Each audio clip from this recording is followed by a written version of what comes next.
Ganahan kay ko mag-vlog, pero ang problema, inigsugdan ako, wa may mugawas nga pong sa kong baba, muko akong dila.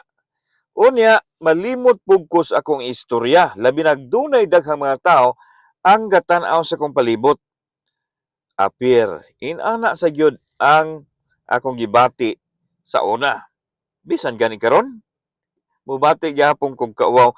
Pero mula na, kung ganahan ka mosulod sa kalibutan sa vlogging, kinahanglan wag tangon nimo ang imong kauwaw. Imong pildihon ang imong kauwaw. Imong huna-hunaon ka ng mga tao nga nasa imong luyo, mga bato. Ayaw huna-huna ang dunay taong gatan-aw nimo. Unya, focus ka sa imong kaugalingon. Focus ka sa imuhang gihuna-huna nga imo nang maistorya ang nas imong huna-huna mugawas imong baba. Ana lang, no? Ayaw kabalaka nga magsikag take 1, take 2 o pila ka take as long as nga mahuman ka. Muna'y importante. Natural yun ang mauwaw ta. Pero kanang mga tawhanan na sa itong palibot, natural sa na, dunay manaway, dunay makadaig, pero ayaw huna-hunaa ang ilang gihuna-huna nimo kung dili ang imong huna-hunaon ang imong kaugalingon.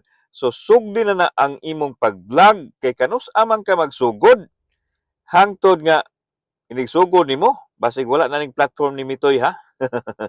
Bitaw sugdi na. Ayaw pa daog sa imong kauwaw kay natural gyud na mauwaw tang tanan.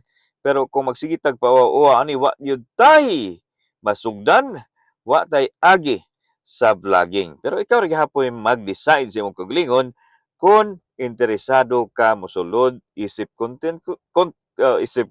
content creator tanawa ha. Atubang ra ko sa cellphone pero murag na conscious nako, di bitaw. So inana gyud na natural ta masayop sa atong i-deliver nga spills diri sa atong cellphone pero kumbate lang gihapon dasig ta og padayon Pilipino.